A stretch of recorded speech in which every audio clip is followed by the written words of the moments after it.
Bom,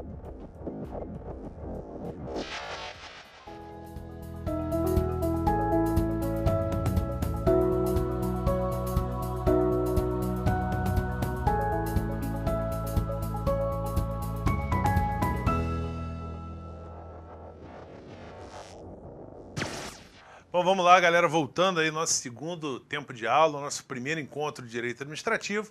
Hoje a gente está tratando do assunto light, das normas constitucionais aplicáveis ao servidor, um assunto tranquilo, apesar de ter bastante informação, muita questão de prova dentro do que eu já passei para vocês. Mas é um assunto relativamente tranquilo, que a galera já ouviu falar pelo menos alguma vez na vida. Bom, antes de começar, só queria, se der para passar o Facebook de novo, galera, quem quiser me adicionar, manter um contato, eu sempre adiciono, tiro dúvida, sempre posto coisas interessantes lá no Facebook. Então é sempre um prazer aí estar com vocês, obviamente. Tem algumas questões que fica difícil de explicar pelo Facebook, né? Mas procuro tirar todas as dúvidas, às vezes até posso demorar um pouquinho, mas aviso, galera, ó, tô ocupado fazendo isso, mas depois tiro as dúvidas. Então, quem tiver interesse, quem quiser adicionar, sei que vocês gostam, pode botar lá a participação, pode participar lá do Facebook.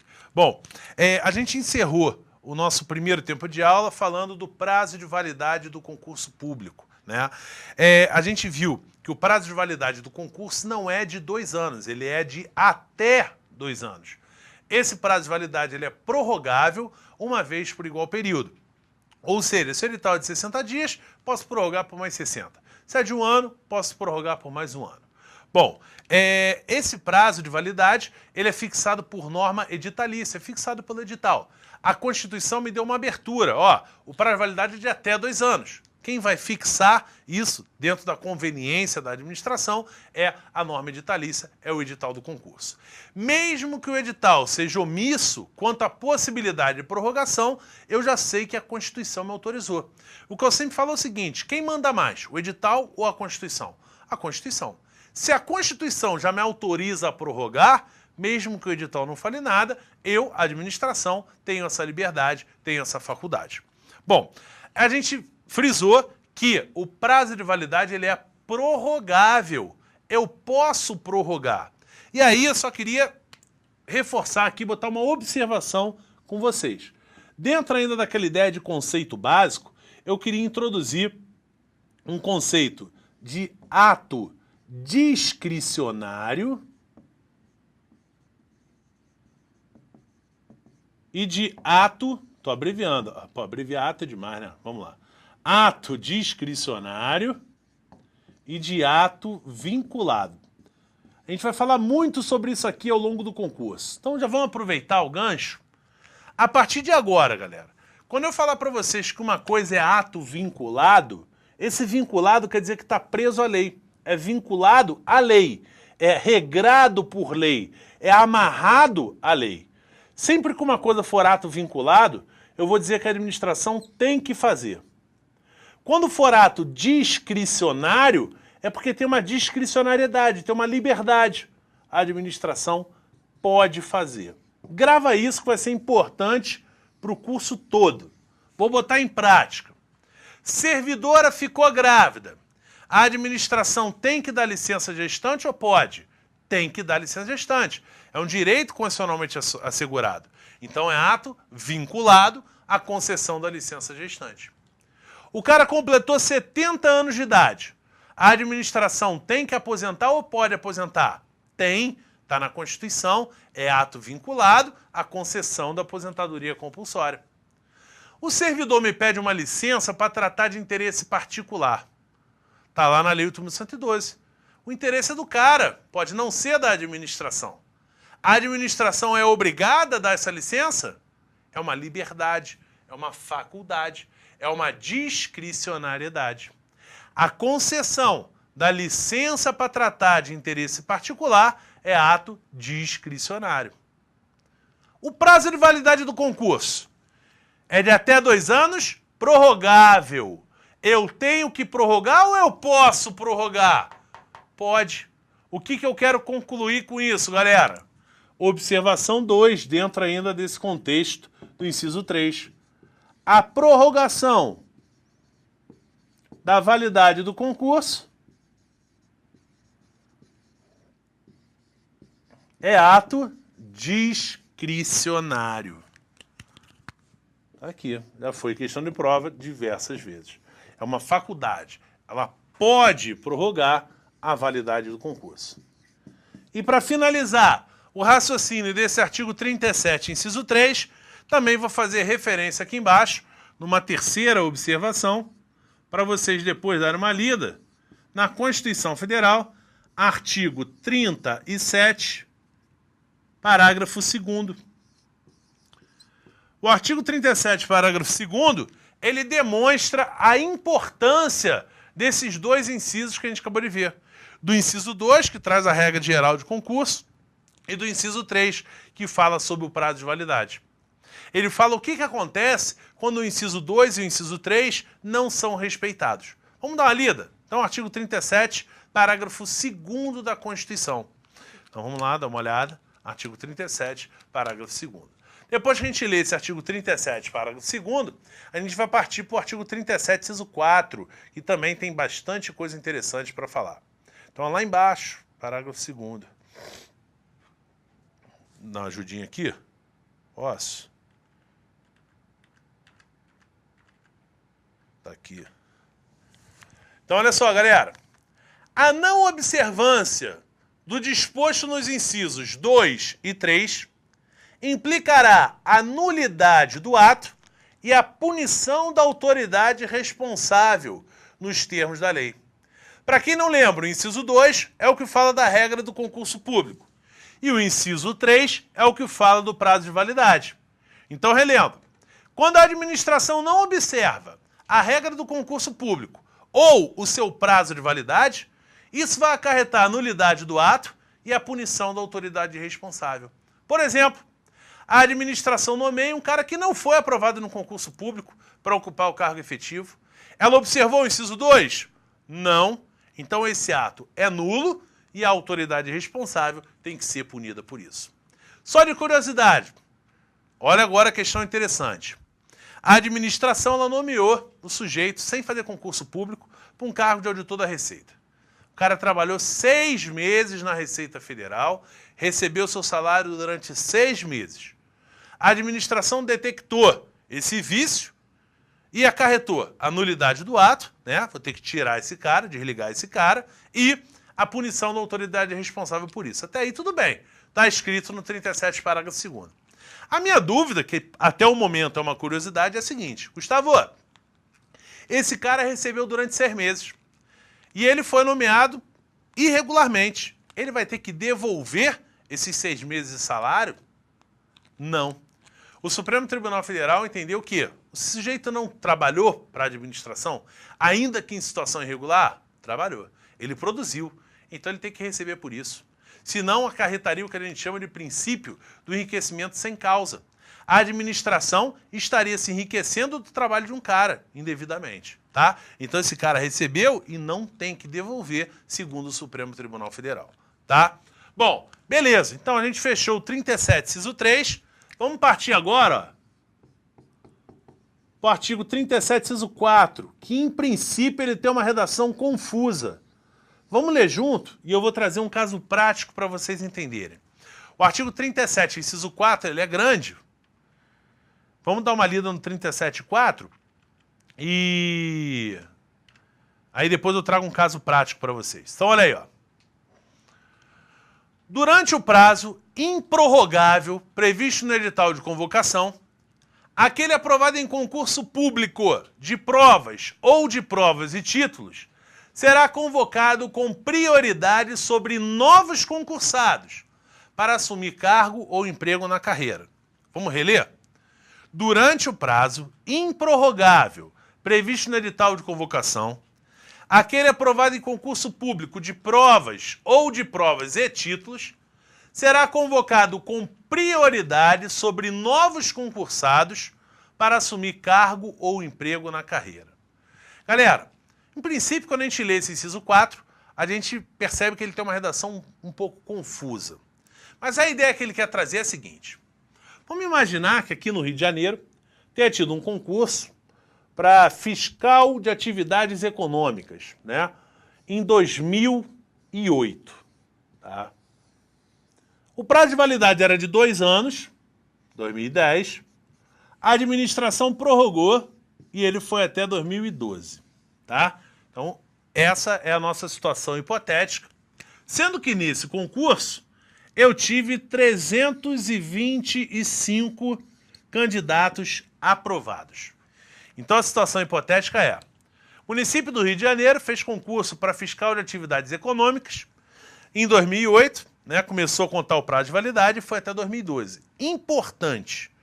Primeira pergunta, Gustavo, a partir de quando eu começo a contar o prazo de validade?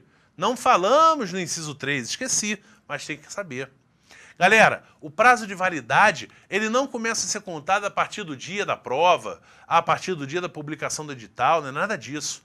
Ele começa a ser contado a partir da homologação do resultado do concurso. Anota, o prazo de validade do concurso começa a ser contado a partir da homologação do resultado do concurso. Anota que é importante, mais uma vez. O prazo de validade do concurso começa a ser contado a partir da homologação do resultado do concurso. O que é homologar? É confirmar, é ratificar.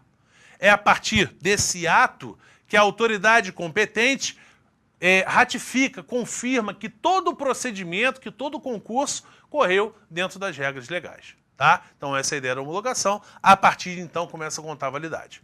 Então voltando para o caso, 2008, houve homologação, começou a contar a validade, prorrogaram, foi até 2012, eu tinha 325 aprovados. O inciso 4 ele vai responder a seguinte pergunta. Gustavo, em 2011, se a administração quiser fazer um novo concurso, ela pode? Minha pergunta é essa. Ainda tem candidato aprovado, o concurso anterior ainda está valendo. A administração pode abrir um novo concurso? Galera, se a gente for reler o inciso 4, a gente vai ver que o inciso 4, ele fala sobre convocado com prioridade sobre novos concursados. Se eu tenho novos concursados, é porque eu tive um concurso novo. Segundo a Constituição Federal, eu posso abrir um novo concurso se o anterior estiver valendo e ainda tiver candidato aprovado? Pode. O que eu não posso fazer é chamar o primeiro colocado desse novo concurso enquanto tiver gente aprovada no concurso anterior. Isso eu não posso fazer. Então percebam, durante o prazo improrrogável previsto no edital de convocação, aquele aprovado em concurso público de provas ou de provas e títulos será convocado com prioridade, sobre novos concursados para assumir cargo ou emprego na carreira.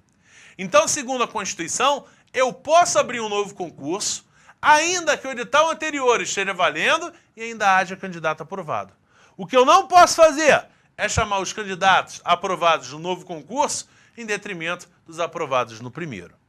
Agora, é fácil assim, Gustavo? É só isso? Não. Primeiro, vamos começar pela doutrina. A Constituição fala durante o prazo improrrogável. Que prazo é esse? Existe muita divergência doutrinária. Tem autor que entende que só a partir de 2010 eu poderia abrir um novo concurso. Tem autor, como por exemplo Carvalhinho, que entende que em qualquer momento eu poderia abrir um novo concurso. Vai cair na nossa prova? Não, é divergência doutrinária. Não vai cair. Se cair na sua prova, eu sempre brinco, é um azar desgraçado seu. Não tinha que passar, porque nunca caiu, não vai cair na sua. Então é muita divergência doutrinária. Particularmente, eu entendo que o prazo improrrogável é o segundo momento, né? Porque o primeiro é prorrogável. Então eu entendo que só aqui. Mas a minha opinião em nada é a mesma coisa para fins de prova. Para fins de prova, não deve cair isso, nunca caiu. Segundo detalhe, o que é aprovado? Aprovado é aquele cara que conseguiu a nota mínima em todas as matérias. É aquele cara que foi aprovado, ele não é classificado. Classificado é só quem está dentro do número de vagas. Aqui está todo mundo, até aqueles que conseguiram a nota mínima, além do número de vagas. Então, enquanto tiver aprovado, eu não posso chamar os aprovados do concurso, do novo concurso. Para finalizar, é só isso? É fácil assim? Não. Nem tudo é fácil no direito administrativo. Observação. Vou pedir aí para a gente abrir a Lei 8.112. Artigo 12, parágrafo 2º. E antes da gente ler o artigo 12, parágrafo 2º, eu quero frisar o seguinte, ó, enquanto procura aí para mim, ó, quero frisar o seguinte. Essa lei 8.112 é o estatuto, já falamos dela, né? É o estatuto do servidor público federal. Ou seja, essa lei 8.112, essa regra que eu vou falar para vocês, ela só tem validade para a União. É uma regra só para o Serviço Público Federal. Ela não tem aplicação para os estados e para os municípios. Então vamos dar uma lida nesse parágrafo 2º. Olha aí, ó. Não se abrirá novo concurso enquanto houver candidato aprovado em concurso anterior com prazo de validade não expirado. Vou até ler de novo. Não se abrirá novo concurso enquanto houver candidato aprovado em concurso anterior com prazo de validade não expirado. Gustavo, estava até indo bem, mas agora eu não entendi foi nada. Você não acabou de dizer que eu posso abrir um novo concurso se o anterior estiver valendo, tiver gente aprovada? Falei. Segundo a Constituição, você pode. Segundo a Lei 8.112, você pode? Não. A Lei 8.112, ou seja, no âmbito da União Federal, eu tenho uma regra mais moralizadora, vamos dizer assim. A União, para evitar problema, ela não permite que eu abra um novo concurso se o anterior estiver valendo e ainda tiver gente aprovada. Muita gente fala assim, Gustavo, mas isso não é inconstitucional? A Constituição permite, a lei fala que não? Na verdade, eu não entendo que isso seja uma inconstitucionalidade. Não é uma coisa contrária à Constituição. Eu entendo sim, ó. A Constituição disse, ó, quem quiser fazer pode. A União veio e falou o seguinte, ó, tudo bem, eu posso, mas a gente não vai fazer. Então, não vai ser aberto um novo concurso se o anterior estiver valendo e ainda tiver gente aprovada. Então, essa regra prevalece na União. Gustavo, como é que eu faço na hora da prova? Tem que ler o enunciado. Se ele perguntar, segundo a Constituição, pode? Pode. Segundo a Lei 8.112, pode? Não pode. Se ele não falar nada, aí você lê. Se for concurso federal, você vai dizer que não. Se for concurso estadual ou municipal, se não houver nenhum impedimento no estatuto daquele estado, daquele município, também pode, tá? Então vai ter que sempre usar o bom senso e direito administrativo é isso. Normalmente eles citam, segundo a Constituição, segundo a Lei 8.112, vocês vão perceber isso, tá? Então não deixa de ler, tá? Vou até botar aqui para reforçar, ó. Não pode, para você lembrar, não pode fazer isso que a Constituição autoriza na União. Não pode, segundo a Lei 8.112, abrir um novo concurso se o anterior estiver valendo e ainda tiver gente aprovada. Bom, beleza. Dentro do contexto desse artigo 37, inciso 4, também é legal a gente falar sobre direito à nomeação. O que é isso, Gustavo?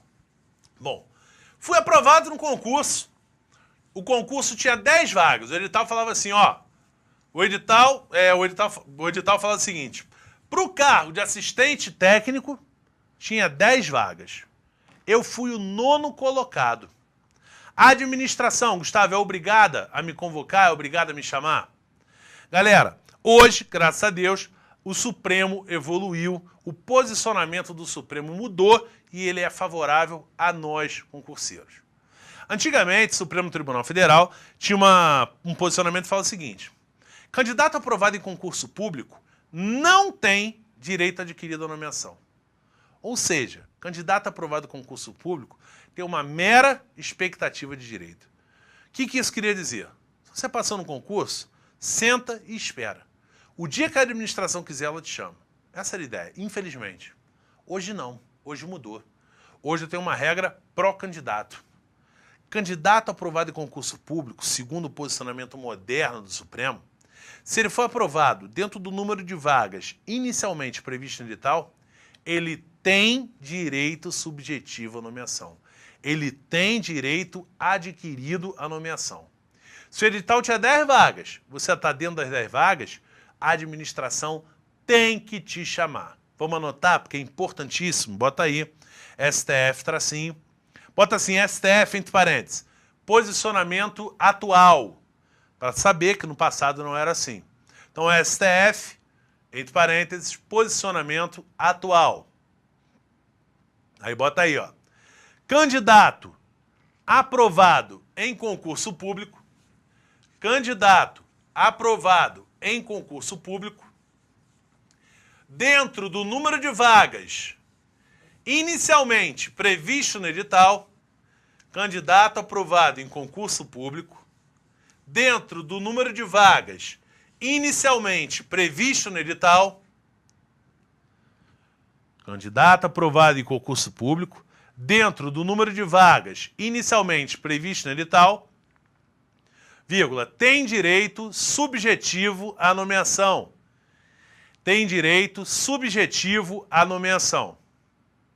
Direito subjetivo, direito adquirido à nomeação. Traduzindo, seu edital tinha 20 vagas. Você está dentro das 20 vagas, tem que te chamar. Gustavo, tem que te chamar de imediato? Não. O Supremo Tribunal Federal também já deixou claro que ela tem que te chamar ao longo do prazo de validade do concurso.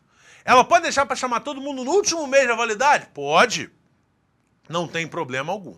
O que importa é a administração vai ter que te chamar dentro desse prazo de validade fixado no seu edital.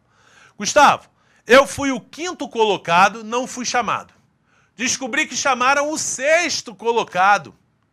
Ou seja, de alguma forma aí burlaram a ordem de classificação do concurso. Nesse caso, eu também tenho direito adquirido à nomeação? Tem. Aí o Supremo sempre pensou assim. Se por alguma forma não houve observância à ordem de classificação do concurso, o candidato prejudicado tem direito adquirido à nomeação. Outra regrinha importante. O que acontece? O Supremo Tribunal Federal evoluiu e passou a entender que, dentro das vagas, você tem direito adquirido à nomeação. O que a administração começou a fazer para se esquivar dessa decisão? O que a administração, e sobretudo o próprio Poder Judiciário, começou a fazer para se esquivar desse posicionamento? Edital com cadastro de reserva. Por exemplo, teve um concurso grande para o TRF da 5ª região. Logo depois desse entendimento do Supremo, edital quase que todo com cadastro de reserva. Absurdo? Absurdo. Por quê? Porque se eu não boto quantidade de vaga no edital, ninguém tem direito adquirido à nomeação. Se eu não boto a quantidade de vaga no edital, eu, administração, não sou obrigado a chamar ninguém, em tese. Por quê? Tendo em vista que essa prática começou a virar uma onda na administração, o Supremo Tribunal Federal passou a entender o seguinte, ó, se o edital é para cadastro de reserva, pelo menos o primeiro colocado tem direito adquirido à nomeação. Então muita gente pergunta, Gustavo, e cadastro de reserva? Infelizmente, cadastro de reserva não tem jeito. Não tem direito adquirido, salvo o primeiro. O STF já teve esse entendimento, vale a pena notar. Quando for cadastro de reserva, o Supremo entende que pelo menos o primeiro candidato tem, o primeiro colocado tem direito adquirido à nomeação. Bom, outra regra interessante. Gustavo, o edital tinha 10 vagas. A administração demorou a chamar e chamou os 10. Como ela demorou a chamar, a gente tinha passado outro concurso. Dos 10, só foram 7. 3 desistiram. Gustavo, então agora eu sou obrigado a chamar o 11º, 12º e 13º para suprir essa carência? Então olha a questão. Teve desistência no concurso. 3 caras não compareceram. Surgiu direito adquirido para o 11º, para o 12º e para o 13º? Sim, Supremo Tribunal Federal já falou. Se a administração esboçou a necessidade de chamar 10 e 3 desistiram, tem que chamar os outros 3 subsequentes. Mais um posicionamento do Supremo. Então percebam, o Supremo está tentando evoluir pró-candidato. 3 decisões importantes, a mais delas, a mais importante de todas. Dentro do número de vagas do edital, tem direito subjetivo à nomeação, tem direito adquirido. Não importa quando vai chamar, mas tem que chamar dentro do prazo de validade. Outra questão, cadastro de reserva. O Supremo já entendeu que pelo menos o primeiro colocado aprovado tem direito adquirido à nomeação, ainda que não haja previsão de vagas. Outra, desistência de candidatos convocados. O Supremo entende que se a administração manifestou intenção, manifestou interesse em chamar 10, por exemplo, e 3 desistiram, então vamos chamar os 3 subsequentes para completar essa necessidade da administração. Tá? Então essas seriam as decisões mais importantes em relação ao 37 inciso 4. Bebi uma água aqui. E vamos prosseguir. Bom, dentro ainda dessas características aí da regra de concurso público, por enquanto eu estou trabalhando com concurso público, tem mais 2 incisos que são importantes. O inciso 8 da Constituição, então, ó, Constituição Federal, artigo 37, inciso 8, ele traz regrinha importante que aparece em prova. Ele trata da situação dos portadores de necessidades especiais, dos portadores de deficiências. Galera, portador de deficiência tem que fazer concurso público? Todo mundo sabe que tem. Vamos dar uma lida no inciso 8 do artigo 37 da Constituição? Olha aí, ó. A lei reservará percentual dos cargos e empregos públicos para as pessoas portadoras de deficiência e definirá os critérios de sua admissão. Repetindo, a lei reservará percentual de cargos e empregos públicos para as pessoas portadoras de deficiência e definirá os critérios de sua admissão. Galera, primeiro detalhe. Existe uma reserva por lei de vagas para os portadores de deficiência. Uma reserva legal de vagas.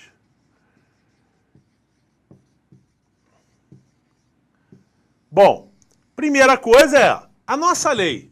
A Lei 8.112, ela reserva um percentual de vagas? Reserva. Primeiro detalhe é que todo mundo sabe, ele tem que fazer concurso, só que ele concorre a um conjunto de vagas destacadas por lei, separadas por lei. O nosso Estatuto Federal, que é o que nos interessa, né, que estabelece as regras de concurso em âmbito federal, dentre outras, no seu artigo 5º, inciso 2, ou parágrafo 2º, ela traz a reserva de vagas para os portadores de deficiência. Então, repara, portador de deficiência, ele tem que fazer concurso público e ele vai ter uma reserva legal de vagas. O artigo 5º, parágrafo 2º, ele reserva até 20% das vagas para os portadores de deficiência. Percebam, não é 20%, é até 20% das vagas. Então vamos dar uma lida lá no parágrafo 2º, olha ele aí, ó. Às pessoas portadoras de deficiência é assegurado o direito de se inscrever em concurso público para provimento de cargo, cujas atribuições serão compatíveis com a deficiência de que são portadoras. Para tais pessoas serão reservadas até 20% das vagas oferecidas no concurso. Então olha aí, ó. Para tais pessoas serão reservadas até 20% das vagas oferecidas no concurso. Galera, em âmbito federal, existe um decreto 3298 de 99 que traz um percentual mínimo. Repara, a Lei 8.112, ela estabeleceu o máximo de reserva. No máximo, até 20%. Aqui, ele estabeleceu um percentual mínimo de 5% das vagas. Na verdade, dentro do Poder Executivo Federal, né, em âmbito federal, eu posso dizer para vocês que a reserva é mínima de 5% e máximo de 20% das vagas. E aí surge a seguinte dúvida, Gustavo. A Lei 8.112, né, que ela é ela reservou um máximo de 20%. Ou seja, ela não diz o mínimo de vagas que deve ser reservado. Pode acontecer do edital vir sem reserva de vagas para os portadores de deficiência? Então, olha a minha pergunta. Existe um decreto, beleza, que tem aplicação no Poder Executivo Federal, que reserva no mínimo 5% das vagas. Mas a lei, que é mais do que o decreto, obviamente, ela fala só no limite máximo de 20%. Então pode ter um edital que não tenha reserva de vagas? O Supremo Tribunal Federal já decidiu que a reserva de vagas ela não pode extrapolar o máximo permitido. Eu não posso, levando em consideração aquele mínimo de 5%, extrapolar o máximo. Caso concreto. O edital tinha 2 vagas, previsão de 2 vagas. Exigiram, então, que uma fosse reservada aos portadores de necessidades especiais. Repara, se eu tenho 2 vagas e reservo uma, eu estou reservando 50% das vagas. Isso é razoável? Isso é proporcional? Não. Então o Supremo entendeu que, para haver limite mínimo, para haver previsão de reserva de vagas para os portadores de deficiência, eu nunca posso extrapolar o limite máximo de 20%. Tá? Então tem que ter sempre um número mínimo de vagas para não ultrapassar a reserva, os 20%. Então nem sempre vai haver reserva de vagas aos portadores de deficiência. O Supremo também já decidiu carreira policial. Ah, a Polícia Federal não pode ter reserva para deficiência. O Supremo já falou o seguinte, ó, não é possível que dentro do quadro da administração da Polícia Federal não tenha um cargo mais ligado à área burocrática. Então tem que ter previsão? Tem, mesmo carreira policial, o Supremo já entendeu que tem. Então a regra é ter previsão. Só não vai ter quando a reserva extrapolar o limite legal de 20%, tá? Bom, beleza. Só de curiosidade, para quem não sabe, o portador de deficiência ele concorre dos 2 lados, sabia disso? Vou dar um exemplo prático, olha só. Tive um concurso, curiosidade também, não deve ficar em prova isso. 99 pontos, fez o primeiro colocado, tá? Aí veio o segundo lá, 98, depois caiu para 95, 94, 93, 92, e por aí vai. E aqui eu tenho portador de necessidades especiais. O primeiro colocado arrebentou.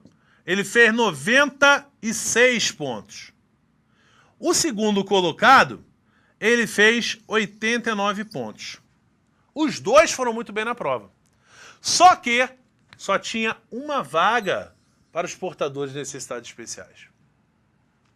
Repara, o segundo colocado, ele foi muito bem, pô, ele passaria aqui.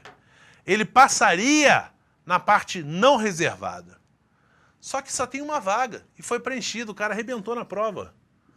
Esse cara aqui dança da prova? O que vocês acham? Esse cara aqui tá reprovado? Pô, galera, não faz sentido, pô. Imagina, ao invés de eu estar beneficiando, eu estar protegendo essa pessoa com necessidade especial, eu vou estar atrapalhando a vida dela, pô. Na verdade, esse cara aqui, ó, que arrebentou na prova, ele vai entrar aqui, nessa vaga. E esse cara aqui é que vai entrar nessa reserva especial de vagas.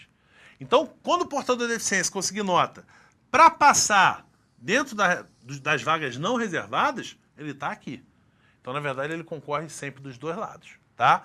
Curiosidade, mas é interessante saber também.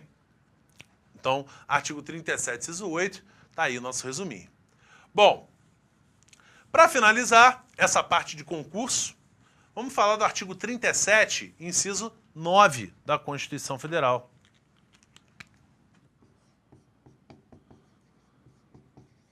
O artigo 37, inciso 9, ele também, indiretamente, vai falar sobre o concurso. Porque, na verdade, ele traz uma exceção à regra de concurso. A gente viu que eu tenho a exceção do cargo em comissão, a exceção do agente de combate a endemias, do agente comunitário de saúde, e agora mais uma. A exceção aqui refere-se à contratação temporária.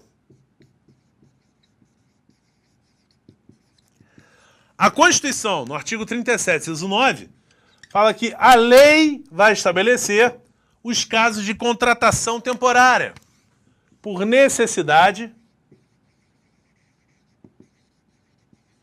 excepcional de interesse público. A lei vai estabelecer essas situações e, repara, é uma coisa excepcional e o interesse público falou mais alto. É, por exemplo, um caso, um surto de doença, e aí eu tenho que contratar pessoas para trabalhar em caráter excepcional. É o caso, por exemplo, do recenseador lá do IBGE, um trabalho também temporário, excepcional.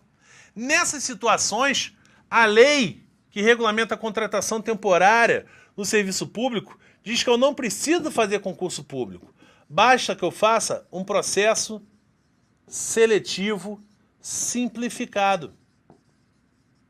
Em se tratando de professor, por exemplo, a Lei 8745 de 93, né? E aí eu vou botar aqui, ó, no âmbito federal, essa lei é a 8745 de 93, regulamenta a contratação temporária no âmbito federal.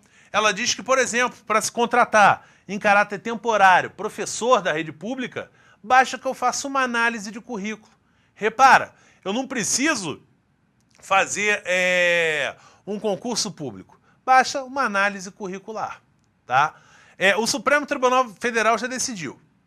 No caso da contratação temporária, tem que ser uma situação excepcional prevista em lei, tem que haver previsão legal, tem que ser temporária, quer dizer, tem que ter prazo determinado, a necessidade é temporária, né, como a gente já falou, e tem que haver interesse público excepcional, tá? Então a lei da contratação temporária 8745 não costuma aparecer muito em prova da área fiscal, não costuma, tá?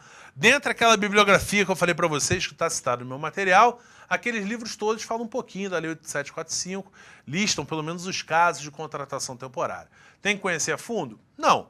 Como a gente está iniciando o curso, um trabalho de médio e longo prazo, pega a lei e dá uma lidinha para você conhecer, tá? Bom, beleza. Então, teoricamente, a gente fechou essa parte inicial voltada para concurso público. Falamos do inciso 1, 2, 3, 4, falamos do inciso 8 e 9, e agora vamos falar de mais alguns. Detalhe, não vou falar de todos os incisos do artigo 37.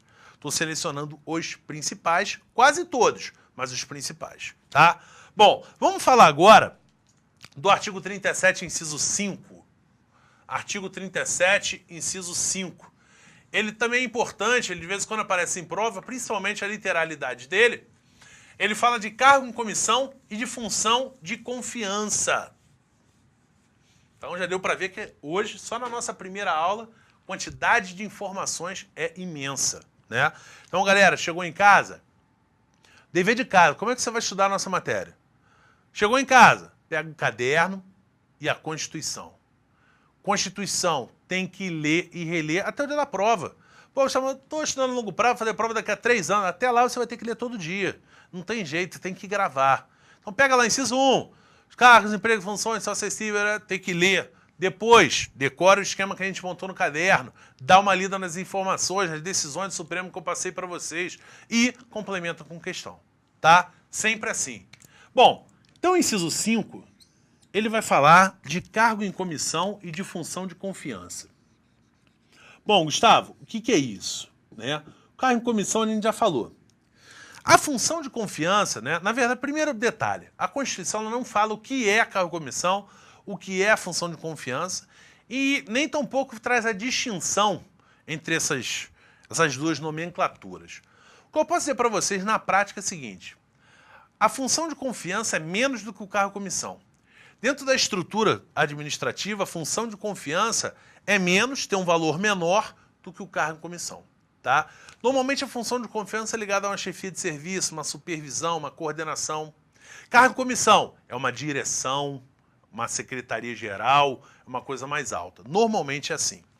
A Constituição não traz a distinção, mas ela fala o seguinte, ó, a partir da emenda 19, cargo em comissão e função de confiança são sempre ligados à direção, chefia e assessoramento. Então, cargo, comissão, função de confiança, sempre ligado a uma dessas três atribuições: direção, chefia e assessoramento. A doutrina critica muito o assessoramento, porque foi aí que a Constituição deu uma brecha para a gente colocar pessoas, às vezes, com não tanta qualificação técnica, né? A doutrina fala que deveria ser só para direção e chefia, né? Mas a emenda 19 deixou uma brecha e colocou o assessoramento. A importância do inciso 5. Ele diz para que são voltados o cargo, comissão, função de confiança, e o principal, ele diz como que eu vou ocupar os dois. E é isso que você tem que saber. Vamos dar uma lida e depois eu esquematizo, só para a gente visualizar? Vamos dar uma lida no inciso 5? Olha ele aí, ó. As funções de confiança exercidas exclusivamente por servidores ocupantes de cargo efetivo e os cargos em comissão, a serem preenchidos por servidores de carreira, nos casos, condições e percentuais mínimos previstos em lei, destinam-se apenas às atribuições de direção, chefia e assessoramento. Então repara que a parte final a gente acabou de falar. Os dois são destinados à direção, chefia e assessoramento. Só que, olha a parte inicial.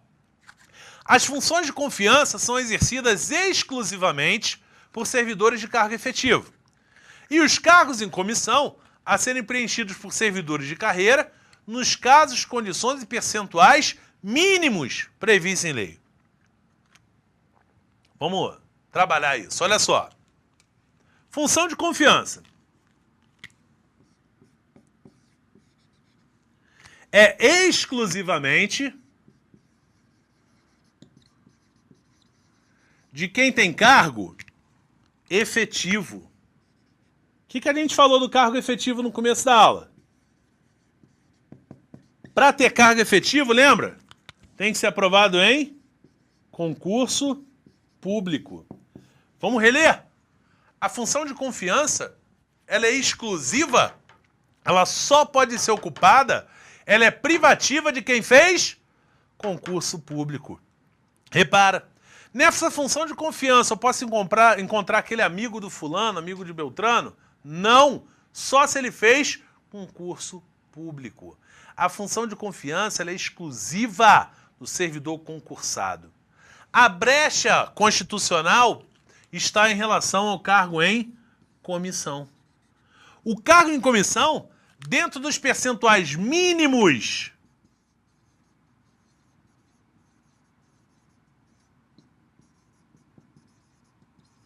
previstos em lei,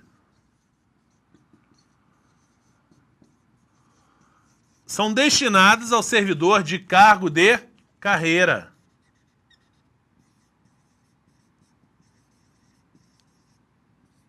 Servidor de carreira, para quem não sabe, é aquele que fez concurso público. Então, repara, na verdade, esse servidor de carreira, ele não deixa de ser o ocupante de cargo efetivo. Só que no cargo em comissão, ó, a lei vai estipular um percentual mínimo para o servidor de cargo de carreira. Olha a diferença. Na função de confiança, eu só vou encontrar concursado. No cargo em comissão, a lei vai estabelecer um mínimo para concursados. Por exemplo, a lei fala assim, ó, no mínimo, 80% dos cargos do Ministério da Fazenda, dos cargos em comissão do Ministério da Fazenda, são para servidores de carreira. No mínimo 80%. Ou seja, aqueles 20% que sobraram, pode ser para quem não é de carreira? Pode. Pode ser para servidor não concursado? Pode. É aí que está a brecha constitucional. Então, como eu falei para vocês lá no começo, lembra? É conceito básico. No cargo em comissão, vou ter duas situações. O concursado que trabalha bem e tem cargo em comissão. O concursado que trabalha bem e dentro do percentual mínimo ocupa cargo em comissão. E aquele não concursado que fora do percentual mínimo, naqueles 20% que eu dei de exemplo, não fizeram concurso e ocupam cargo em comissão. Em outras palavras, o que o inciso 5 me fala de forma resumida? Se é função de confiança, só vai ser ocupada por concursado. Se é cargo em comissão, prioritariamente ele vai ser ocupado por concursado, mas não necessariamente. A preferência é de concursado, mas não necessariamente o cargo em comissão vai ser ocupado por concursado. Então esse inciso 5 é importante? É. Tem que saber? Tem. Então tá aí o resumindo, inciso 5. E basicamente é só isso. Não precisa se preocupar na diferença entre cargo, comissão e função de confiança. Não. Nesse caso, basta a letra do texto constitucional e saber essa regrinha de ocupação. Tá? Então, inciso 5, tranquilo. Enquanto você termina de copiar, vou colocando aqui do lado. Vamos analisar o inciso 6 e o inciso 7.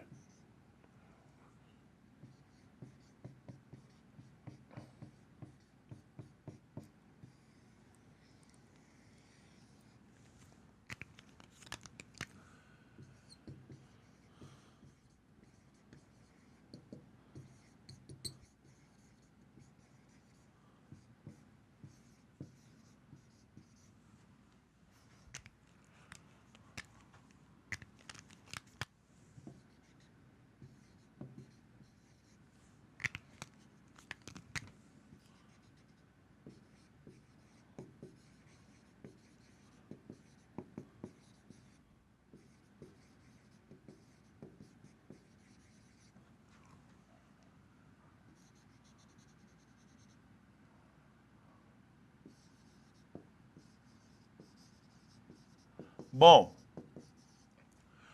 o inciso 6 e o inciso 7, como você deve estar vendo, eu já fiz aqui um resuminho, ele se refere a dois direitos do servidor, que é o direito à livre associação sindical e o direito de greve do servidor. Então, antes de você copiar, vamos dar uma lida no 6 e no 7, aí depois eu deixei para você copiar. Vamos lá no 6 e no 7, dar uma lida, e depois a gente volta. Olha o inciso 6. É garantido ao servidor público civil o direito à livre associação sindical. Inciso 7. O direito de greve será exercido nos termos e nos limites definidos em lei específica. Então, de novo, é garantido ao servidor público civil o direito à associação sindical, à livre associação sindical, e o direito de greve será exercido nos termos e limites definidos em lei específica. Bom, voltando para o esquema do quadro, se você for analisar o inciso 6, a Constituição é curta e grossa. É livre a associação sindical do servidor público civil. Ou seja, o servidor público ele pode entrar, pode sair, é livre a associação sindical, ele entra se ele quiser. Agora, quanto aos militares, não é permitida a livre associação sindical. Servidor público, o militar, quer dizer, ele não tem direito à associação sindical. E aí vale um detalhe. A gente leu aí que a Constituição fala em servidor público civil.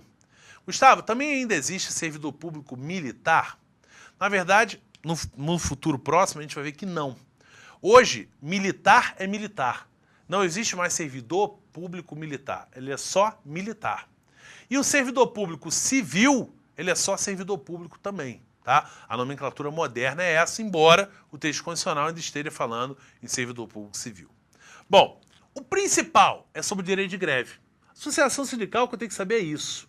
Agora, quanto ao direito de greve, a gente viu que a Constituição fala que o servidor tem direito à greve, só que ele deve ser exercido nos termos e limites de lei específica. Gustavo, primeira pergunta, o que é uma lei específica? A lei, galera, ela é específica em relação ao seu conteúdo. Lei específica do direito de greve, ela só fala do direito de greve. Então, o conteúdo é que interessa. Ela só vai falar daquele assunto. Agora, quanto à sua formação, vocês já devem ter visto ou devem estar vendo no direito constitucional que eu tenho basicamente a lei ordinária e a lei complementar.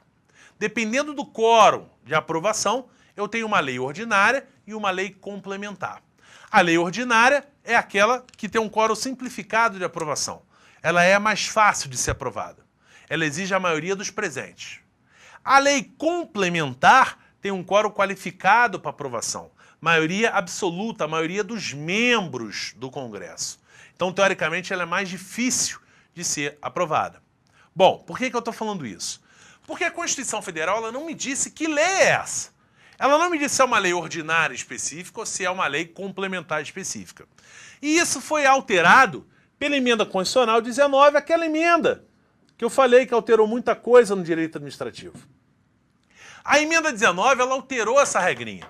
Antigamente a Constituição dizia que o direito de greve tinha que ser regulamentado por lei complementar. Hoje, ela foi omissa. Ela diz que é uma lei específica, então isso cai em prova direto. O examinador quer saber, é uma lei ordinária específica ou é uma lei complementar específica? Já vou adiantar para vocês. Embora a Constituição não fale, é uma lei ordinária específica, aquela que é mais fácil de ser aprovada. A ideia, galera, e aí vai um macetão aí para vocês, para quem gosta, funciona em 99% dos casos. Quando a Constituição não escrever que ela quer lei complementar, você vai subentender que é uma lei ordinária. A lei vai estabelecer o percentual de vagas para o portador de deficiência. Lei o quê? Ordinária. Brasileiros que atendem os requisitos da lei. Lei o quê? Ordinária. Quando é lei complementar, está escrito lei complementar, tá? Então aqui, ó, é uma lei ordinária específica. E, segundo a doutrina, segundo o próprio Supremo Tribunal Federal, essa também é uma norma constitucional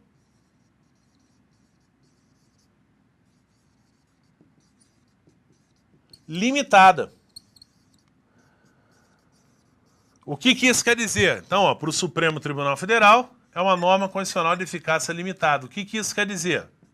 Enquanto não sair essa lei ordinária específica regulamentando o direito de greve, o servidor não pode exercer o direito de greve.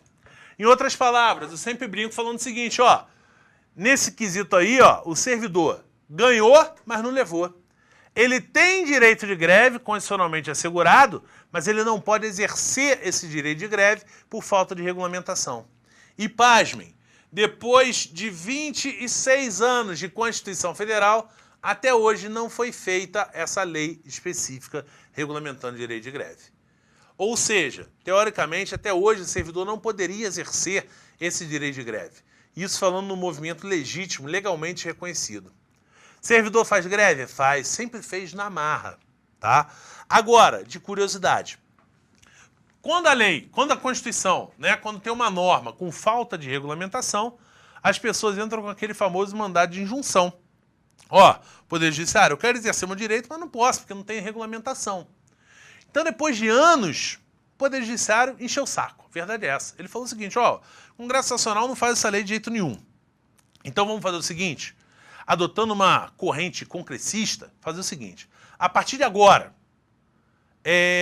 enquanto não houver essa regulamentação de direito de greve, enquanto não for feita essa lei ordinária específica, vamos fazer o seguinte, a gente vai adotar a lei da iniciativa privada naquilo que couber.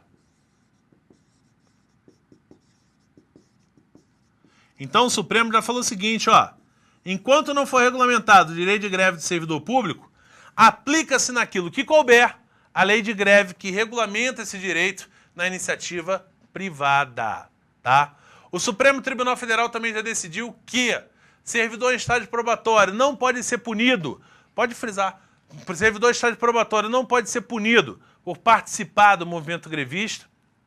O máximo que a gente pode fazer com o servidor grevista é descontar os dias não trabalhados, tá? Agora, servidor em estágio probatório não pode ser punido, ele não é diferente dos outros. Ele pode sim participar do movimento de greve, agora, se abusar, se faltar, pode ser descontado por isso, tá? Então, em relação ao direito de greve, o principal, lei ordinária específica que tem que regulamentar, é uma norma de eficácia limitada, a Fundação Carlos Chagas já cobrou muito isso, e o Supremo já disse que enquanto não for feita essa lei ordinária específica, enquanto não houver regulamentação, aplica-se a lei da iniciativa privada.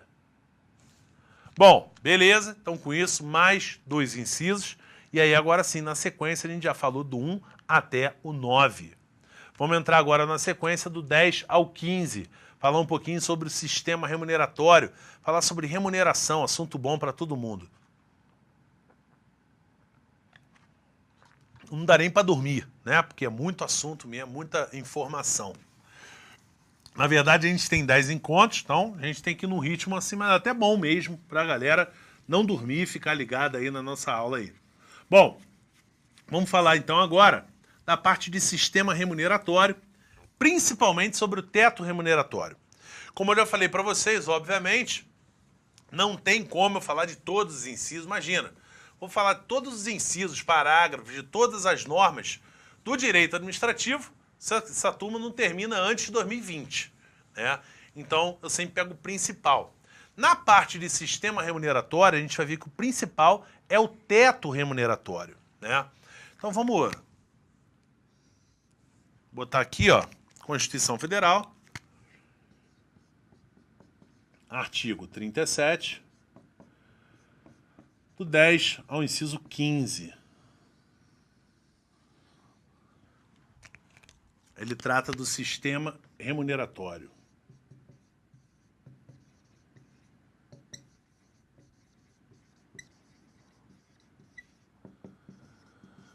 Bom, em se tratando de espécies remuneratórias, galera, né, dos nomes, né, daquela contraprestação que o servidor recebe no final do mês, a gente vai passar por vários nomes dentro da Constituição, dentro da própria Lei 8.112. Então, primeira coisa, vamos dar nome aos bois, falando na linguagem tradicional. A gente vai falar de vencimento, a gente vai falar de remuneração, a gente vai falar de provento, a gente vai falar de salário. A gente vai falar de subsídio. Primeira coisa, conhecer. Ela tem o soldo, né? Que seria a remuneração do militar, vamos dizer assim. A contraprestação do militar, mas eu não vou nem colocar aqui. Pra gente, os principais seriam esses nomes aí. Bom, vamos começar pelo mais fácil. Salário. Você que trabalha na iniciativa privada, está tentando passar no concurso público, eu tenho certeza que dentre esses nomes, no seu contra-cheque vem escrito salário. Na verdade, galera, salário é o nome dentro do serviço público da remuneração do empregado público. Quem recebe salário no serviço público é aquele que tem um vínculo contratual, é aquele que tem as suas regras, né, as suas normas regidas lá pela CLT. É um empregado público, ele ganha salário. É claro que no dia a dia, eu ganho remuneração, trabalho no Banco do Brasil, eu ganho remuneração. A remuneração, a gente vai ver, ela tem aí um sentido amplo, né? Então a remuneração ela é utilizada aí num sentido amplo. Provento seria a remuneração, ó, no sentido amplo, do inativo. O servidor aposentado ganha provento. Quando você se aposentar na Receita Federal, no teu contra-cheque vai estar lá, proventos da aposentadoria. Servidor inativo, que não está mais em atividade, não está mais trabalhando, vai receber provento. O vencimento, também chamado de vencimento básico, normalmente é a menor parcela do contra-cheque. É a menor parcela do contra-cheque normalmente, tá? Como regra, é a menor parcela. Tanto que a gente fala em vencimento básico do cargo, né? A remuneração, ela também é conhecida por alguns autores como vencimentos, no plural. Segundo a Lei 8.112, a remuneração seria, olha a fórmula, hein? O vencimento, essa menor parcela aí de cima, mais as vantagens permanentes. Então, ó, olha a formulazinha da Lei 8.112. A remuneração seria o vencimento mais vantagens permanentes. Repara, se a vantagem não for permanente, não faz parte da remuneração. Vou dar um exemplo. O servidor trabalha no Rio de Janeiro. Eu tenho sede no Rio de Janeiro. E aí me chamaram, estão instalando um sistema novo, né? E me chamaram para fazer um serviço em São Paulo. Eu vou ter que fazer 2 dias em São Paulo passando esse serviço pessoal. Eu vou e volto. Eu vou ganhar o que a gente chama de diária, né? Essa diária é uma vantagem? É. Permanente ou transitória? Transitória. Só vou ganhar 2 e não ganho mais. Então, faz parte da remuneração? Não. Remuneração é vantagem permanente, tá? Alguns autores chamam remuneração de vencimentos, tá? E subsídio? Subsídio foi criado pela emenda constitucional, aquela famosa, 19 de 98. A característica do subsídio é que ele é pago em parcela única, vedado o acréscimo de qualquer vantagem. Única. Bom, olha só, galera, vamos dar uma lida? Precisa aí da gente ler a Constituição. Artigo 39, parágrafo 4º e parágrafo 8º. O parágrafo 4º, ele define o subsídio e diz quem que tem que ganhar subsídio. Já o parágrafo 8º, ele diz quem é que pode ganhar subsídio. Então aqui, ó, aqui é tem que ganhar subsídio e aqui é pode ganhar subsídio. Então, na verdade, essa parte é bem conceitual mesmo, não tem muito o que falar. Então, vamos dar uma lida no artigo 39, parágrafo 4º e parágrafo 8º. Só para a gente conhecer, para a gente ver como é que funciona essa ideia do subsídio. Então, vamos começar pelo parágrafo 4º. Então, olha aí, ó. O membro de poder, o detentor de mandato eletivo, os ministros de Estado e os secretários estaduais e municipais serão remunerados exclusivamente por subsídio, fixado em parcela única, vedado o acréscimo de qualquer gratificação, adicional, abono, prêmio, verba de representação ou outra espécie remuneratória, obedecido em qualquer caso o disposto no artigo 37, 10 e 11. Então, repara, o membro de poder, o detentor de mandato eletivo, os ministros de Estado e os secretários estaduais e municipais serão remunerados exclusivamente por subsídio. Então, ó, membro de poder é o cabeça do poder.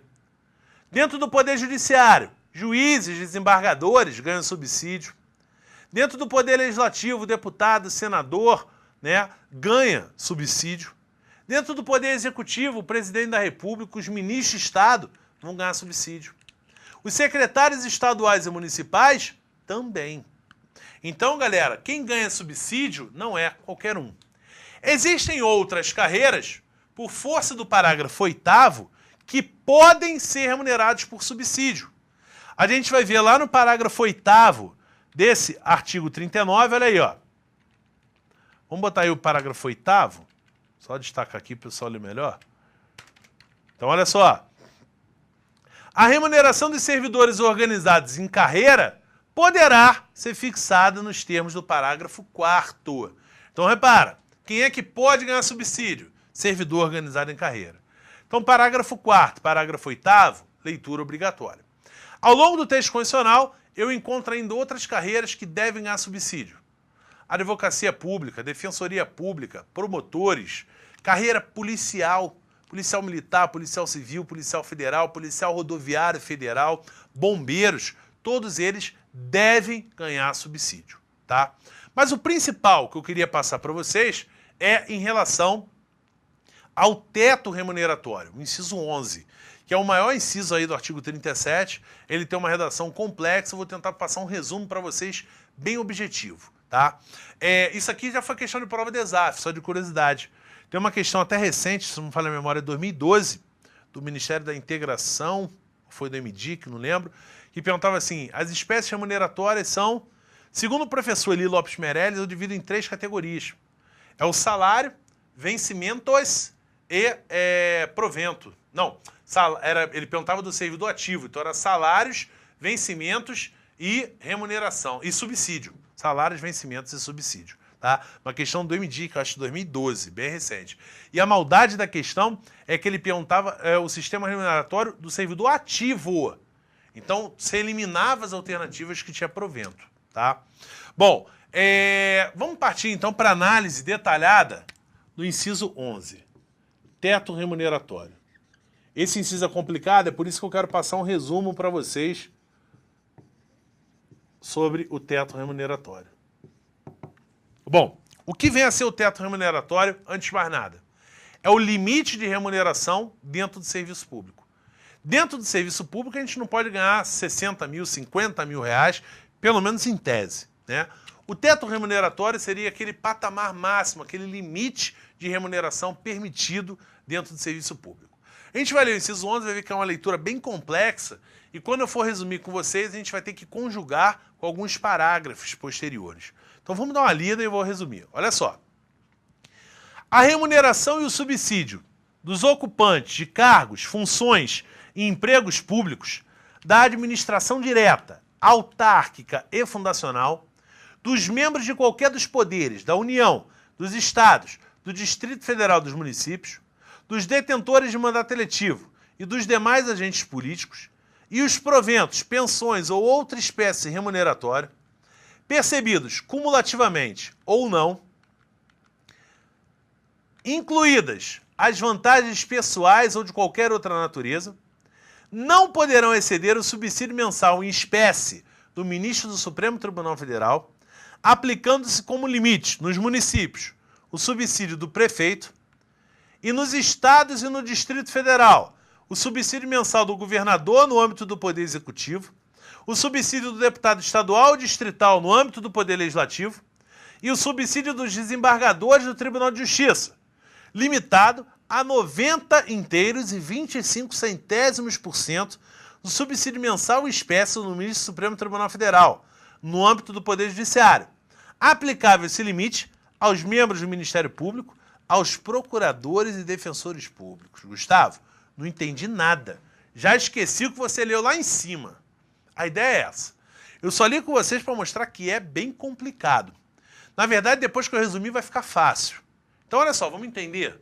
Primeiro, Teto remuneratório é o limite de remuneração no serviço público. Agora, qual é a abrangência dessa regra? Qual é o campo de aplicação? Então, olha só. Primeiro, está escrito aí.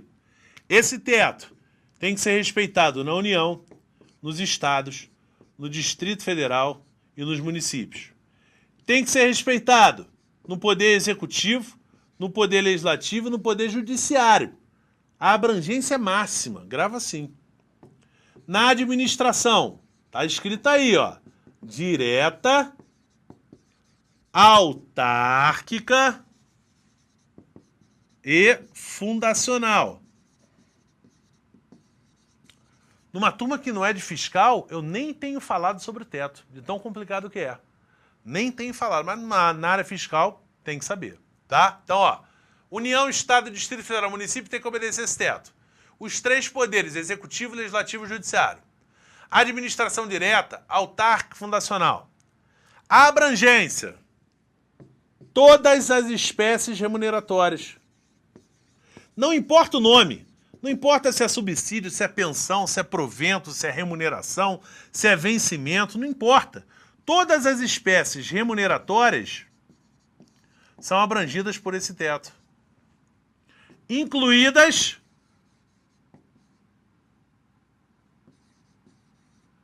as vantagens pessoais. Galera, grava. No teto remuneratório, eu vou incluir as vantagens pessoais. Vamos traduzir? Por exemplo, o cara ocupa o cargo em comissão. O teto hoje, só de curiosidade, ele está, se não me falha a memória, 28.500. Então vamos trabalhar com esse número, 28.500. Vamos imaginar o seguinte, você ganha 25 mil reais. E aí você foi convidado para ocupar um cargo em comissão. Você ganha 25 mil, o teto é 28.500 e você foi convidado para ocupar um cargo de 10 mil reais. 10 mil com 25, 35. Tá estourando o teto? Tá. A pergunta é, Gustavo, esse cargo em comissão, ele entra nessa conta? É uma vantagem pessoal? Cargo em comissão? É uma vantagem atrelada à pessoa?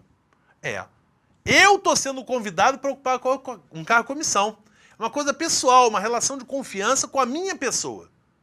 Então, pelo texto condicional, eu vou incluir isso no teto. Eu não posso ganhar 35 mil. Eu vou ter que ganhar 28.500. Embora seja uma ideia meio que absurda, isso hoje está no Supremo Tribunal Federal. Para a prova, o Supremo ainda não julgou. Para a prova, o teto inclui as vantagens pessoais. O teto não inclui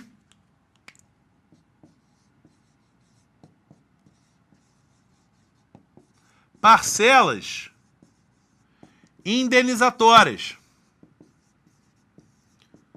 Como até hoje não teve a lei regulamentando isso, o Supremo tem entendido que qualquer parcela indenizatória não se sujeita ao teto. Qualquer tipo, se for indenização, não está sujeita ao teto. Ou seja, eu posso ultrapassar o teto ganhando parcelas indenizatórias. Então, estou fazendo um roteiro para você gravar. Então, repetindo, todas as esferas da federação têm que obedecer esse teto. Os três poderes têm que obedecer esse teto, seja na administração direta, autárquica e fundacional. Todas as espécies remuneratórias se sujeitam a esse teto, incluídas as vantagens pessoais, não incluídas as parcelas indenizatórias. E mais, percebidos cumulativamente ou não.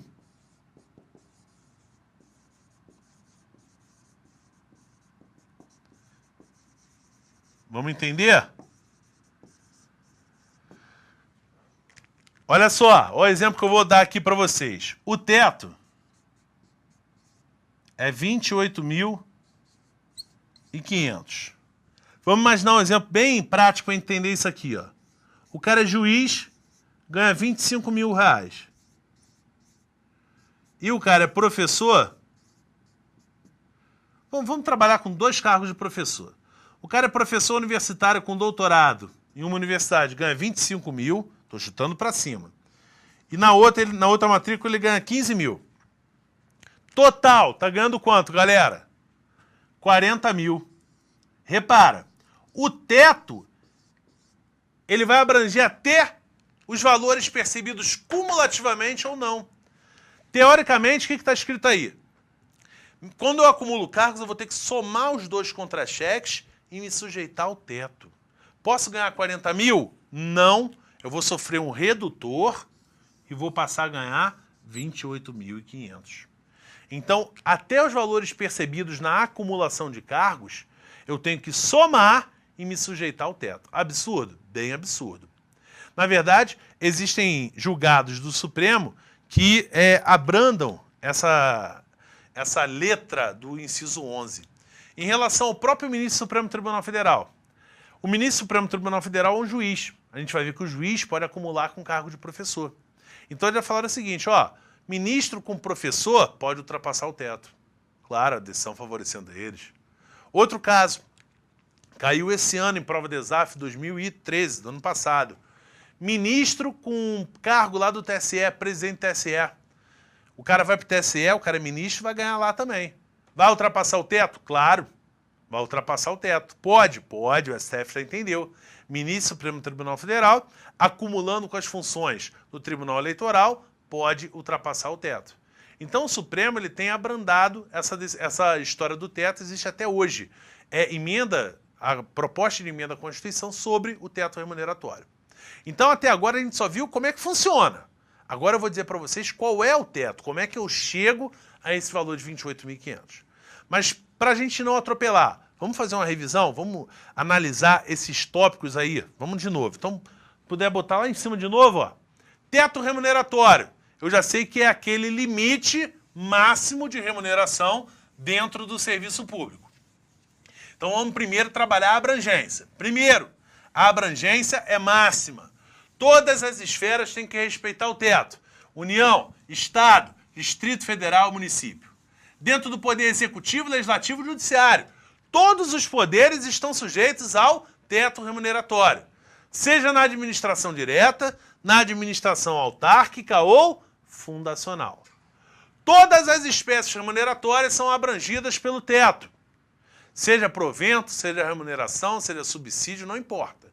Se é espécie remuneratória, vai estar dentro do limite do teto. Nesse cálculo do teto, eu tenho que incluir vantagens pessoais, eu não incluo parcelas indenizatórias e eu vou somar os proventos, as remunerações percebidas cumulativamente ou não. Isso é importante, a gente vai ver depois que o inciso 16 reforça essa ideia. Bom, primeiro detalhe, aqui ó, só fala em administração direta, autárquica e fundacional. Tá faltando alguém? Tá. Lembra do começo da nossa aula? Administração direta, autarquia, fundação, sociedade, economia mista, empresa pública. Então vamos lá, ó. Primeira observação. Gustavo, quem trabalha em sociedade, economia mista e empresa pública tem que observar o teto? Tem. Se receber verba do poder público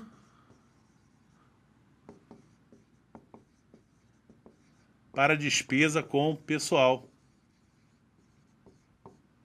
No caso federal, se a União injetar dinheiro na empresa pública, na sociedade economia mista, para pagar o pessoal, para fazer a folha de pagamento, elas vão se sujeitar ao teto remuneratório. Na verdade, eu vou precisar aí, vamos abrir o artigo 37, deixa que eu procuro aqui, só para eu lembrar qual é o parágrafo 9º. Só lembrar, não, 10, parágrafo 10. Não. 9º. Vamos dar uma lenda no parágrafo 9º, só para a gente ver, olha só, exatamente essa observação aí, ó. O disposto no inciso 11, quer dizer, o teto, aplica-se às empresas públicas e às sociedades de economia mista e suas subsidiárias que receberem recursos da União, dos Estados, do Distrito Federal ou dos municípios para pagamento de despesa de pessoal ou de custeio em geral. Então, repara, segundo o parágrafo 9º, sociedade de economia mista e empresa pública só vai se sujeitar ao teto se receber recurso do poder público para ajudar na despesa com o pessoal. Então, vou até botar aqui, ó, a referência. É o artigo 37. Parágrafo 9º. Agora, quem é o teto? Limite. Vamos lá. Aí também é complicada a redação do inciso 11. Então, esse negócio de teto é chato. A gente vai fechar a nossa aula com isso. Depois a gente faz uma revisão geral de tudo que a gente viu nessa nossa primeira aula. Existe um teto absoluto, vamos dizer assim. Vou montar a estrutura e depois a gente conversa. Melhor.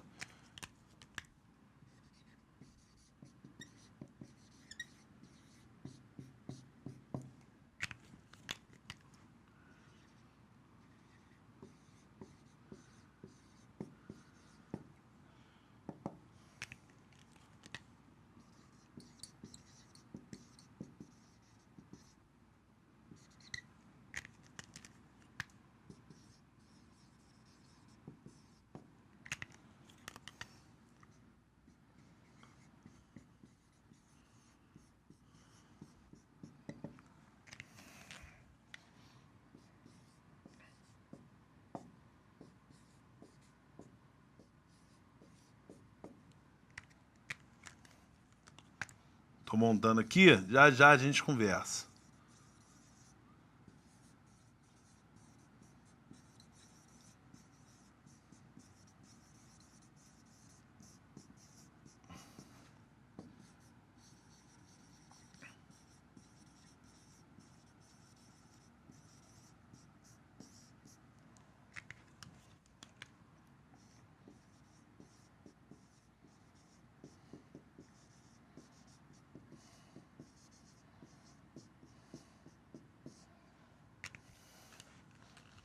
Copia aí e já já a gente conversa. Galera, teto remuneratório, conselho. Eu já botei aí para facilitar. Então grava isso que eu coloquei mastigado. Tudo que você tem que saber sobre o teto tá nesse esquema. É complicado? É. Mas se tratando da área fiscal, a gente não pode dar mole, tem que falar de tudo.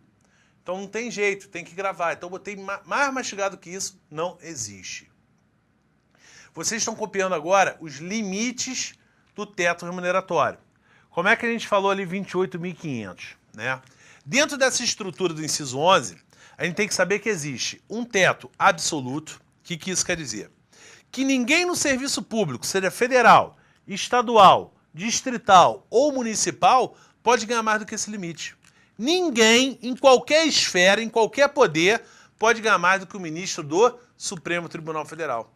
Aqueles 28.500 que eu falei, saíram daí. O valor do subsídio recebido pelo ministro do Supremo, ele é membro do poder, né, ganha subsídio, é 28.500. Então é por isso que eu botei ali, teto absoluto. Ele é aplicável a todas as esferas e a todos os poderes.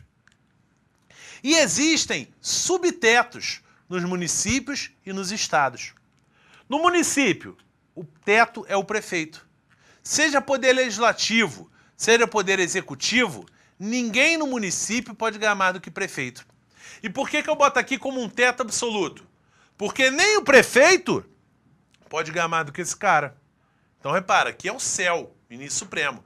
Nem o prefeito pode ganhar mais do que ele. Em tese, o prefeito pode ganhar igual ao ministro supremo? Pode. Não existe proibição. Tá? No Estado, repara, é mais chato ainda. Eu tenho um subteto para cada poder. Dentro do poder executivo estadual, ninguém pode ganhar mais do que o governador. Dentro do poder legislativo estadual, ninguém pode ganhar mais do que o deputado estadual ou distrital. Dentro do poder judiciário estadual, ninguém pode ganhar mais do que o desembargador do TJ, sendo que ele, segundo a própria Constituição, está limitado a 90,25% do ministro do Supremo Tribunal Federal. E por que é o teto absoluto lá em cima? Porque nenhum governador, nem o deputado, nem o desembargador vai ganhar mais do que o ministro supremo. O desembargador é óbvio, né? Está escrito aí. Tá? Em tese, o governador e o prefeito podem ganhar igual ao ministro supremo? Podem, não há impedimento. Mas o máximo é igual ao ministro supremo. Galera, eu tentei mastigar ao máximo o teto. Vamos voltar tudo para ver como é que eu tenho que fazer para a prova? Vamos voltar para cá. De novo, ó. Estou tentando ir bem devagar para a gente ver, mesmo aprender por osmose. Então, olha só, teto remuneratório, limite de remuneração no serviço público, Tem que gravar. Primeiro, abrangência. Grava. União, Estado, Distrito Federal, Município tem que obedecer o teto. Seja no Poder Executivo, Legislativo ou Judiciário. Seja na administração direta, autárquica ou fundacional. Esse teto, ele vai abranger todas as espécies remuneratórias, não importa o nome. Não importa se é remuneração, se é subsídio, se é provento, se é salário, se é pensão, não importa. Eu vou incluir vantagens pessoais, eu não incluo parcelas indenizatórias e eu vou analisar os proventos, as remunerações percebidas cumulativamente ou não. Ainda que eu receba por 2 cargos distintos, eu tenho que somar e não posso ganhar mais do que o teto. Agora, do outro lado. Primeira observação. Sociedade de economia mista e empresa pública. Só vai ter que obedecer o teto se receber verba do poder público para despesa com pessoal ou custeio em geral. Por isso que ela não está dentro do inciso 11, eu encontro lá no 37, parágrafo 9º. Limite. Agora também é chato. O teto absoluto, ou seja, ninguém no serviço público, seja federal, estadual, municipal ou distrital, pode ganhar mais do que o ministro supremo. E eu tenho subtetos no Estado e no município.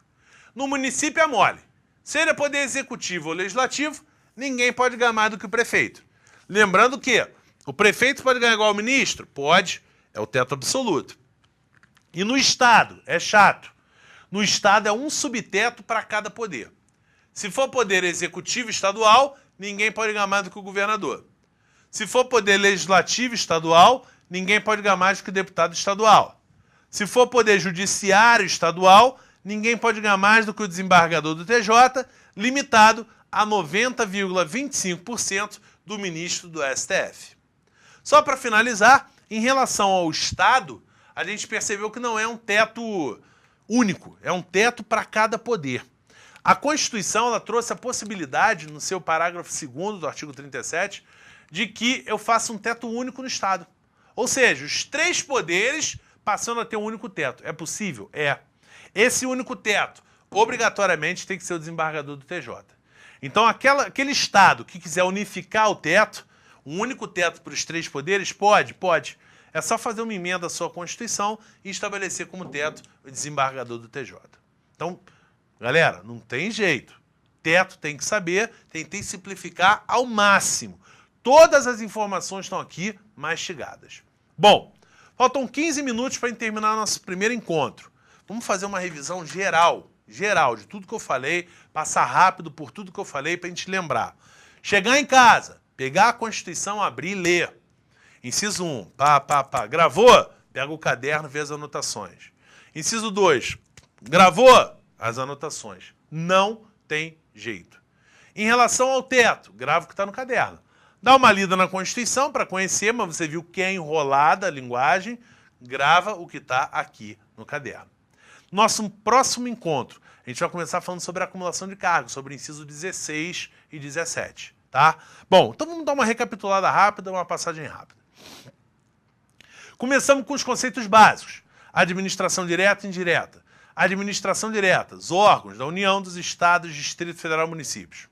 Administração indireta, conjunto de 4 pessoas jurídicas, autarquia, fundação pública, empresa pública e sociedade de economia mista. Cargo público, cargo vitalício, cargo do juiz, direito constitucional. Ele tem vitaliciedade, ele tem uma superestabilidade. Só perde o cargo dele através de sentença judicial com trânsito julgado. Por direito administrativo, o que interessa é o cargo efetivo e o cargo comissão. Cargo comissão, mais fácil. É livre nomeação, livre exoneração. Bote e tiro quem eu quero, a hora que eu quiser. Não preciso fazer concurso público para ocupar cargo comissão. Consequentemente, não vou ter estabilidade. Cargo efetivo é o nosso cargo da Receita.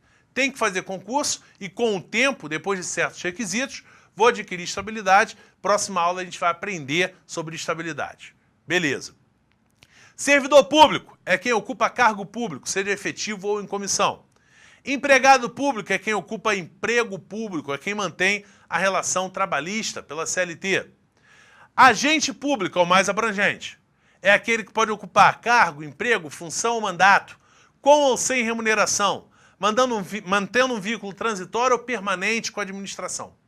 Agente público é o mais abrangente, é o sujeito ativo do ato de improbidade, é quem pratica aquele ato de improbidade. Funcionário público, por direito administrativo, não tem mais utilidade. Hoje, a gente só fala em funcionário público no direito penal. Bom, depois a gente falou sobre o regime jurídico dos servidores. É aquele tipo de vínculo mantido entre o servidor e a administração. Numa linguagem informal, é o conjunto de direitos e deveres do servidor. Existem dois tipos de vínculo básico: o vínculo trabalhista ou seletista e o vínculo estatutário ou legal. O vínculo estatutário ou legal, ele é fixado através de uma lei. Ele é unilateral, de direito público, e ele prevalece na administração direta, autárquica e fundacional. É o vínculo aplicável ao servidor público. Vínculo empregatício, seletista, trabalhista. Ele é aplicável ao empregado público, ele é contratual, bilateral, típico de direito privado e aplicável nas empresas públicas e sociedade de economia mista. Beleza. Inciso 1 da Constituição, regra de acesso. Os cargos, empregos e funções são acessíveis aos brasileiros, nato e naturalizado, que atendem os requisitos da lei. Somente a lei pode estabelecer esses requisitos. O edital, jamais. O fundamento disso é o princípio da organização legal do serviço público. O cargo, como regra, ele é sempre criado e extinto por lei. Quem define as atribuições, qualquer mudança nas atribuições, sempre por lei. E o estrangeiro pode ingressar? Pode, na forma da lei. Segundo o professor Eli Lopes Meirelles, é uma norma de eficácia limitada que requer prévia regulamentação. Mas eu não posso esquecer do artigo 207, que permite estrangeiro em universidades e instituições de pesquisa científica. Eu não posso esquecer também do artigo 12, parágrafo 3º, dos cargos privativos de brasileiro nato. Estrangeiro não vai poder ingressar em qualquer lugar. Inciso 2, princípio concursivo. Os cargos e empregos, como regra, são acessíveis através de prévia aprovação em concurso público. Concurso público por força da isonomia. Cuidado, nem todo cargo, para ingressar, eu vou ter que fazer concurso, tem exceção. Para emprego público, não há exceção. Para ingressar em qualquer emprego público, tem que fazer concurso. Cargo, eu tenho exceção do cargo-comissão. A aprovação é prévia em concurso público, graças ao princípio da isonomia, o concurso é público, e ele pode ser feito de duas formas. Ou ele é só de provas, ou ele é de provas e títulos. Nunca só de títulos. O Supremo já disse, tem que ter razoabilidade na hora de calcular esses pontos por título e deve ter uma correlação entre o título exigido e as atribuições que eu vou exercer. Existe exceção? Existe, a primeira delas. Cargo em comissão, que é de livre nomeação e livre exoneração. O artigo 198 da Constituição também traz mais uma exceção. Agente de combate a endemias e agente comunitário de saúde. Basta um processo seletivo público, que não é concurso público, que não chega a ser concurso público. No inciso 9, adiantando, a gente também viu mais uma exceção, que é a contratação temporária. A lei vai estabelecer os casos de contratação temporária, sempre por lei, e basta que eu faça um processo seletivo simplificado. A lei, por exemplo, federal 8745, ela estabelece a contratação temporária de professores para a rede pública através de uma simples análise curricular, por exemplo. Inciso 3, prazo de validade do concurso. O prazo de validade não é de 2 anos, ele é de até 2 anos. E esse prazo é prorrogável uma vez por igual período. Posso prorrogar, é uma discricionariedade. Quem vai fixar o prazo de validade é o edital do concurso. A prorrogação da validade é ato discricionário. E ainda que o edital seja omisso quanto à possibilidade de prorrogação, a administração pode prorrogar. A Constituição já autoriza isso. O prazo de validade, eu conto a partir da homologação. Essa é a palavra-chave. Homologação do resultado do concurso, é a partir daí que eu conto a prazo de validade. Inciso 4. Posso abrir um novo concurso se o anterior estiver valendo e ainda tiver gente aprovada? Pode, segundo a Constituição, isso é possível. O que eu não posso é convocar os candidatos no novo concurso em detrimento aos aprovados no concurso anterior. Cuidado, em âmbito federal, no âmbito da União, Lei 8.112, artigo 12, parágrafo 2º. Não será aberto o novo concurso enquanto o anterior estiver valendo e ainda tiver gente aprovada. Então, na hora da prova, cuidado com a referência que está sendo exigida. Pela Lei 8.112, para a União Federal, não é possível a abertura de novo concurso e ainda tiver gente aprovada. Tá? Bom, inciso 5, a gente falou do cargo, comissão, função de confiança. O principal, eles são destinados à direção, chefia e assessoramento. Além disso, função de confiança é exclusiva de concursado, é exclusiva de quem tem cargo efetivo. Cargo em comissão, dentro do percentual mínimo previsto em lei, ele vai ser ocupado por servidor de cargo de carreira, por concursado. No cargo em comissão, a gente falou, tem duas possibilidades. O concursado, que tem cargo em comissão, e o não concursado, que tem cargo em comissão.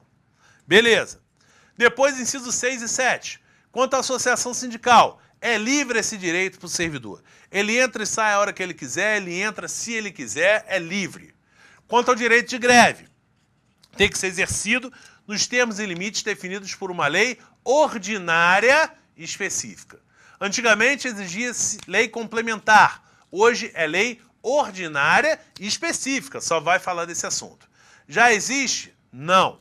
Segundo o Supremo, é uma norma de eficácia limitada que requer regulamentação prévia, mas até hoje ela não foi feita. Então o Supremo falou o quê? Enquanto não for feita essa regulamentação do direito de greve, aplica-se no que couber a lei da iniciativa privada. Beleza. Quanto ao sistema remuneratório, o principal que falamos foi sobre o teto. Sendo bem objetivo, o que eu tenho que saber? O teto abrange todas as esferas, União, Estado, Distrito Federal, Município. Todos os poderes, executivo, legislativo, judiciário. Administração direta, autárquica e fundacional. Lembrando, sociedade de economia mista e empresa pública só se receber verba para despesa com pessoal ou custeio em geral. O que mais?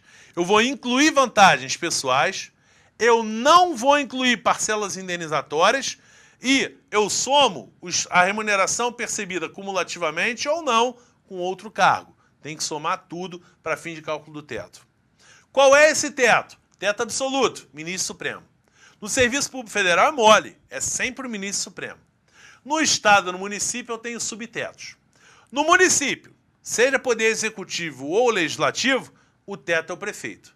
No Estado, depende do poder. Se for poder executivo, é o governador. Se for poder legislativo, deputado estadual ou distrital. Se for poder judiciário, desembargador do TJ, limitado a 90,25% do ministro do Supremo Tribunal Federal. Lembrando que, segundo o próprio inciso 11, esse valor do desembargador do TJ é aplicável aos procuradores e membros do MP. Por fim, existe a possibilidade de unificação desse teto do Estado. O Estado que quiser unificar esse teto para todos os poderes, basta fazer uma emenda à sua Constituição e estabelecer como limite único o desembargador do TJ. Tá? Galera, então essa primeira aula, informação pra caramba. Cá entre nós, a segunda aula é mais light. A gente vai falar sobre estabilidade, fica tranquilo. A gente vai falar sobre o artigo 38, que é bem light. Vamos falar sobre a acumulação de cargos, então é uma parte mais tranquila, sobre regras de aposentadoria, tá? Galera, até o nosso próximo encontro. Mais uma vez, se puder botar meu Facebook aí, ó.